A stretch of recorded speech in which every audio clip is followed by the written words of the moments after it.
यंदाच्या होळीला चंद्रग्रहणाचा काही राशींना फटका बसणार आहे. होय, ज्योतिषशास्त्रानुसार 2026 मध्ये होळी आणि चंद्रग्रहण यांचा एक विशेष योग आहे. पंचांगानुसार 3 मार्च 2026 रोजी फाल्गुन पौर्णिमेला चंद्रग्रहण लागणार आहे.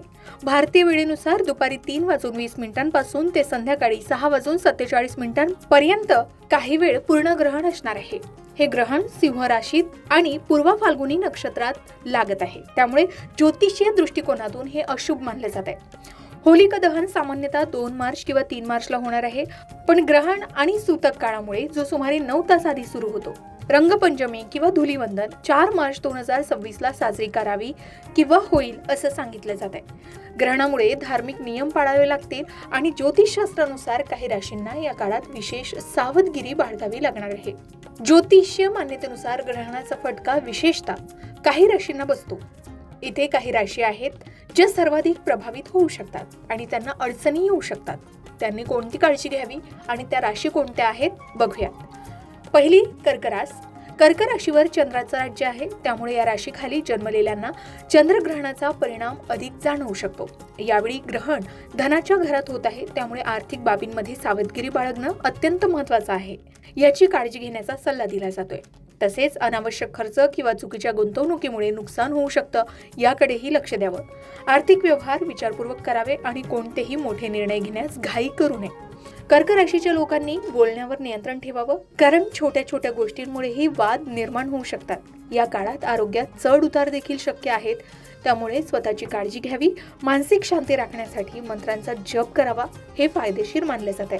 त्यानंतर दुसरी कन्या रास. कन्या राशीच्या लोकांना आर्थिक नुकसान, व्यय वाढणं, भावनिक तणाव आणि कामात अडथळे येऊ शकतात. नातेसंबंधात गैरसमज होऊ शकतात. शिवाय आरोग्याकडे दुर्लक्ष झाल्यास आजार होण्याची शक्यता आहे. ज्योतिषी सांगतात की या काळात ताकही फुंकून प्यावं लागेल, असा काळ येऊ शकतो. म्हणजे छोट्या छोट्या गोष्टींमध्येही सावध राहावं लागेल. आर्थिक निर्णय टाळावे, खर्च नियंत्रित ठेवावेत. त्याचबरोबर अनपेक्षित नुकसान किंवा अपघात टाळण्यासाठी सतर्क राहावं, हे महत्त्वाचं मानले जाते. तसेच आरोग्याकडे दुर्लक्ष करू नये आणि नियमित तपासणी आणि खबरदारी करून घ्यावी. कामाच्या ठिकाणी देखील तुम्हाला सावधगिरी बाळगण्याची आवश्यकता आहे.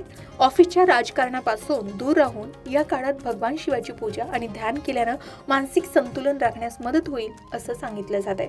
कन्या राशीसाठी हे चंद्रग्रहण खर्च, नुकसान वाढवू शकणार आहे. यासाठी सुद्धा उपाय आहे.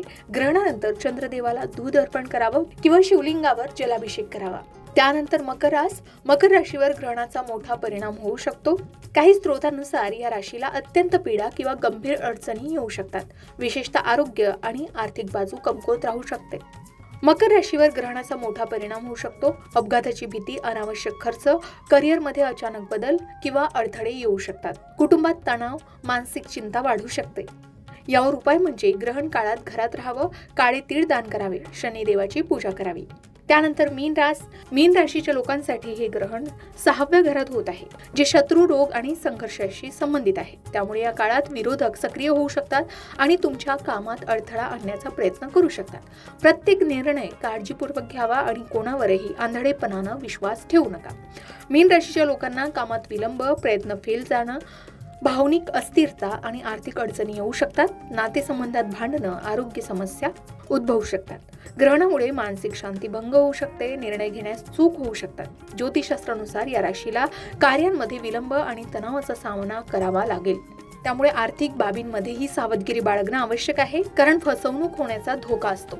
योजना गुप्त ठेवा आणि दक्षता ठेवा. ग्रहणाचे नकारात्मक परिणाम कमी करण्यासाठी शिवलिंगाला पाणी अर्पण करा आणि नियमितपणे प्रार्थना करा, हे फायदेशीर मानले गेले. एवढंच नाही तर ग्रहणानंतर गाईला हिरवा चारा खायला द्या आणि विष्णू मंत्राचाही जप करा. आता सर्वसाधारणपणे ज्योतिषशास्त्रानुसार सर्व राशींसाठी सांगितलं जातंय की ग्रहणाच्या वेळी बाहेर पडू नका. सूतक काळात म्हणजे ग्रहण सुरू होण्यापूर्वी 9 तासाआधी शुभ कार्य करणं टाळा. ग्रहण संपल्यानंतर स्नान करा, दान करा, ज्यामध्ये तीळ, काळे कपडे, अन्न असावे. होळीचा उत्सव आनंदाने साजरा करावा, पण जास्त उधळपट्टी टाळावी. हे फलादेश सामान्य ज्योतिषीय मान्यतांवर आधारित आहे. या संबंधित तज्ञ ज्योतिषांचा सल्ला घेणंही आवश्यक आहे. वैयक्तिक कुंडलीनुसार परिणाम वेगवेगळे असू शकतात. जर तुमची राशी यापैकी असेल तर ज्योतिषांचा सल्ला घ्या आणि योग्य मार्गदर्शन घ्या. यात तुमच्या राशीचा समावेश आहे का? कमेंट करून नक्की सांगा. अशाच प्रकारच्या माहितीपूर्ण व्हिडिओसाठी लोकमत भक्ती चॅनलला नक्की सबस्क्राईब करा आणि बेल आयकॉनला क्लिक करा, म्हणजे आमच्या नवनवीन व्हिडिओचं नोटिफिकेशन तुम्हाला मिळत राहील।